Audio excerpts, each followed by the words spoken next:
Bonjour, je m'appelle Armand Christian Siriblé, je suis le président de Zenasa Biomedical International, une ONG qui est basée à Boston, Massachusetts, aux États-Unis. En l'an 2006, nous avons lancé la campagne mondiale pour le bien-être des populations des pays africains, des pays en voie de développement. Campagne à l'issue de laquelle j'ai invité nos ministres par le biais de notre représentation diplomatique, les ministres concernés, c'est-à-dire le ministre de la Santé, l'Environnement, Recherche scientifique, le ministre de la Ville, le ministre de l'Urbanisme, la liste est exhaustive, à participer, à venir prendre part à notre campagne.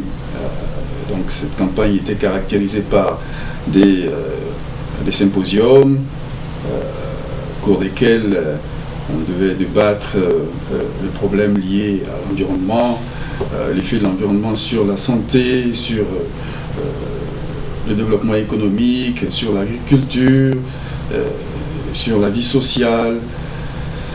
Et alors nos travaux étaient basés sur des recherches qui avaient été faites et approuvées par des chercheurs et des experts américains qui nous ont demandé, suite au succès que nous avions eu, de mettre en place des projets de développement issus de travaux de recherche. Ces chercheurs nous ont demandé d'aller chercher des agréments auprès de notre gouvernement. Alors, moi j'ai personnellement approché notre ambassade à l'ONU, qui m'a ensuite dirigé vers notre ambassade de Washington DC. C'était pour obtenir un permis de travail afin de pouvoir mettre en application nos projets de réalisation, nos projets de développement. Malheureusement, nous n'avons pas eu ce projet et nos projets ont commencé à être mis en application par plusieurs ministères. Les ministères que nous avions invités à prendre part à nos symposiums.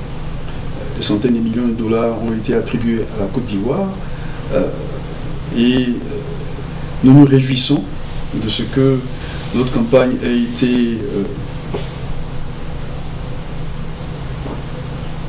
et des aspects positifs, parce que la Côte d'Ivoire a enregistré pas mal de choses. Cependant, il faut qu'on rende à César ce qui est à César, parce que le travail que nous avons fait est notre travail. Nous n'avons pas été mandatés par l'État du Côte d'Ivoire, encore moins par les États africains, pour le faire. Nous avons fait ce travail avec nos moyens. C'est des recherches que nous avons faites, des études de faisabilité, des recherches scientifiques que nous avons faites. Ça a nécessité des investissements, des déplacements, beaucoup de logistique pour lesquels nous n'avons reçu aucune aide, aucune subvention de l'État. Alors, je crois que on rendra à César ce qui est à César. Voilà pourquoi je me suis approché d'Esther, parce que c'est Esther qui est intervenue pour Mordechai. Alors ça, on reviendra là-dessus plus tard. Mais aujourd'hui, je voulais mettre l'accent sur le travail de fond que nous avons fait pour en arriver là. Nous avons fait des travaux de recherche, par exemple l'effet des mycobactéries environnementales sur la santé. Ça, c'est un seul journal, mais c'est à partir de ces journaux que nous faisons nos travaux de recherche. Et ces journaux, justement, sont des journaux scientifiques, donc très techniques. Et nous concilions les résultats, les méthodes de travail et aux possibilités qu'on peut avoir en Afrique et nous en dérivons des projets de développement. Donc c'est un travail intellectuel qui a été fait, un travail de longue haleine. Certaines personnes se sont déplacées à Boston pour s'entretenir avec nous. Nous sommes allés vers ces personnes à leur invitation pour discuter de nos projets avec eux. Nous leur avons donné nos projets pour examen, pas pour qu'ils les appliquent, mais pour examen. Et nous attendions à ce que les promesses faites soient respectées. À ce jour, ces promesses n'ont pas été respectées et c'est malheureux parce que le travail que nous faisons, comme je le disais, n'est pas subventionné. Même l'eau qu'on boit ne vient pas de la Côte d'Ivoire, n'est pas payée par la Côte d'Ivoire. Vous voyez, c'est très dur d'être loin de son pays. Et aux États-Unis, beaucoup d'hommes font ce qu'ils veulent. Il y en a qui choisissent leur métier. Nous avons choisi notre filière. Et cette filière-là, c'est de faire ce genre de travail-là, impulser le développement à travers ces filières-là. Et donc, c'est un travail très poussé, un travail de pointe que nous avons fait. Et aujourd'hui, la Côte d'Ivoire reconnaît la recherche comme moteur de développement.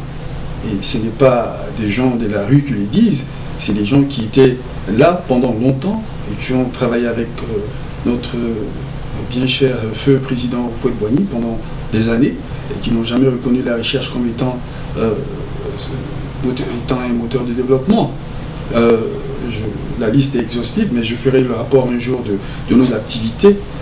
Mais aujourd'hui, ce que je voulais dire, c'est que ce travail que nous avons fait dans des conditions précaires.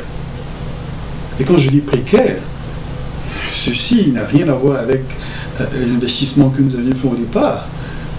Vous voyez? Alors, quand on ne nous paye pas pour le travail que nous faisons, et que d'autres personnes en profitent, hein, on finit par perdre notre crédibilité vis-à-vis des professeurs, des illustres professeurs qui nous envoient, des experts qui nous envoient.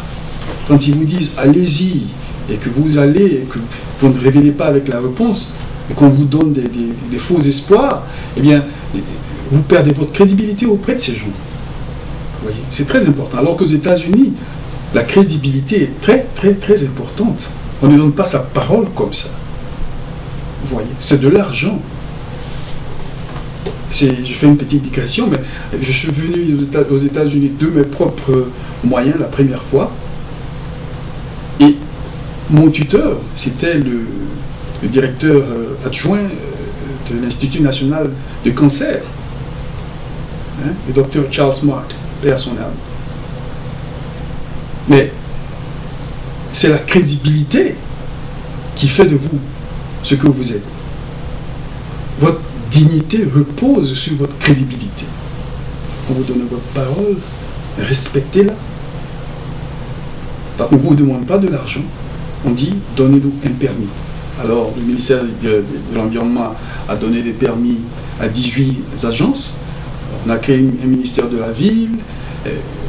Mon ancienne université, Johns Hopkins University, a offert à la Côte d'Ivoire 120 millions 500 000 dollars pour la première fois dans l'histoire de la Côte d'Ivoire. Nous avons fait un corollaire entre l'environnement, la pollution environnementale et les maladies infectieuses. Par exemple, nous avons mis l'accent sur la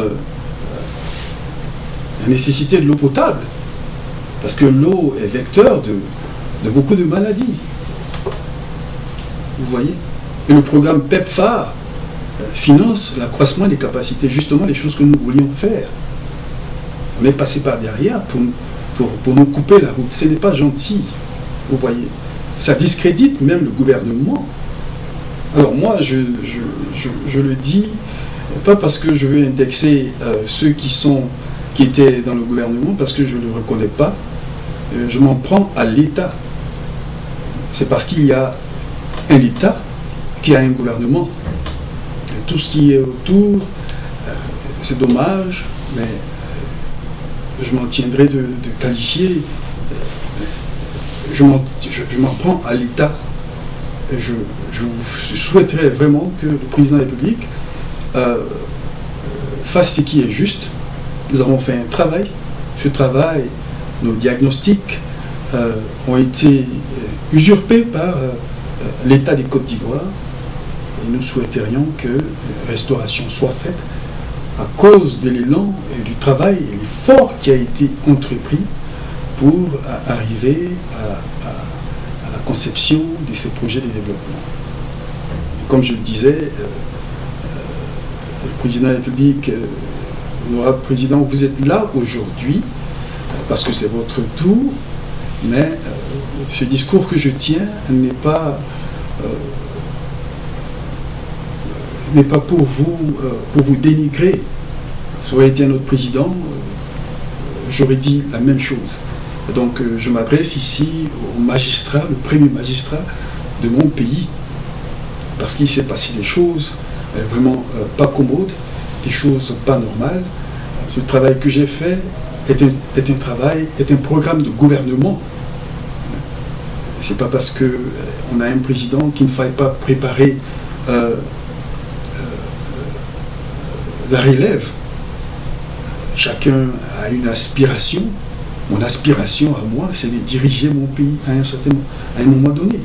Et je pense que le moment est venu pour moi de diriger mon pays. Voilà pourquoi j'ai mis en place des projets de développement, des programmes de développement. Et je suis désolé, mais il faut que restitution soit faite, Monsieur le Président de la République. Plusieurs missives vous ont été adressées, sans réponse. Je mets ça sur le compte de l'instabilité en Côte d'Ivoire, mais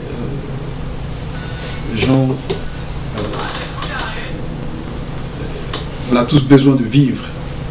Et parfois on a travaillé 24 heures sur 24, dans des conditions difficiles, dans le froid de Boston, sans aucune aide.